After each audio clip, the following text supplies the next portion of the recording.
नमस्कार शेतकरी मित्रांनो, कांदा उत्पादक शेतकरी बांधवांसाठी आताच्या क्षणाची सर्वात महत्त्वाची आणि मोठी बातमी। कांदा संदर्भातील कांद्याच्या भावात वाढ होणार, तर कधी होणार, किती होणार, कसे होणार, सविस्तर संपूर्ण बातमी आपण जाणून घेत आहोत। आणि केंद्र सरकारने शेतकऱ्याकडून थेट कांदा खरेदी करणे आवश्यक आहे का, त्या संदर्भातील महत्त्वाचे अपडेट आणि शेतकऱ्यांचं काय त्या संदर्भातील म्हणणं आहे, संपूर्ण बातमी जाणून घेत आहोत। शेवटपर्यंत नक्कीच व्हिडिओ बघावा विनंती। व्हिडिओ शेवटपर्यंत बघा। व्हिडिओ जर आवडला तर नक्कीच लाईक करा। चॅनलवरती नवीन असाल तर माझा शेतकरी युट्यूब चॅनल सबस्क्राइब करून जोडला बेल आयकॉन म्हणजे घंटा वाजू नका, जेणेकरून नोटिफिकेशन तुमच्यापर्यंत पोहोचू शकता। केंद्र सरकारने शेतकऱ्याकडून थेट कांदा खरेदी करणे आवश्यक आहे।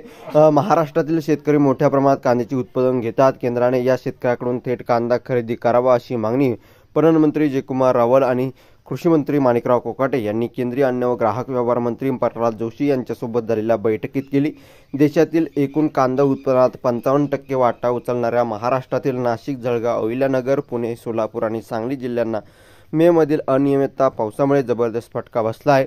कांदा पिकाचे मोठे नुकसान झाल्याने शेतकऱ्यांचे उत्पादन खर्चही वसूल करणे कठीण झाले आहे। याच पार्श्वभूमीवर कोकाटे आणि रावल यांनी केंद्रीय मंत्री प्रल्हाद जोशी यांची भेट घेतली। यावेळी झालेल्या बैठकीत राष्ट्रीय कृषी सहकारी विपणन महासंघ नाफेड आणि राष्ट्रीय सहकारी ग्राहक महासंघ NCCF थेट शेतकऱ्याकडून बाजार समितीतून लिलाव पद्धतीने कांदा खरेदी करावा, मध्यस्थांची भूमिका कमी करावी। 2025-26 मध्ये 6 लाख टन कांदा थेट शेतकऱ्यांकडून खरेदी करून DBT प्रणालीद्वारे पैसे थेट शेतकऱ्यांच्या खात्यात जमा करावेत।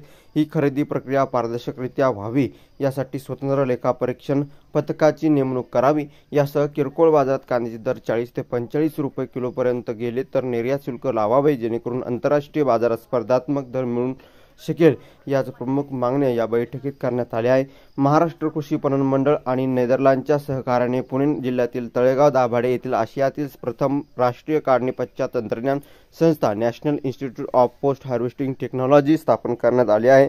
हरितगृह तंत्रज्ञानावर आधारित प्रशिक्षण देणारी ही संस्था शेतकऱ्यांच्या या ठिकाणी आधुनिक तंत्रज्ञान शिक्षण देऊन उत्पादनाचे मूल्यवर्धन, साठवणूक आणि बाजारपेठ धैर्य वाढवण्यात मदत करणार आहे। धन्यवाद। धन्यवाद।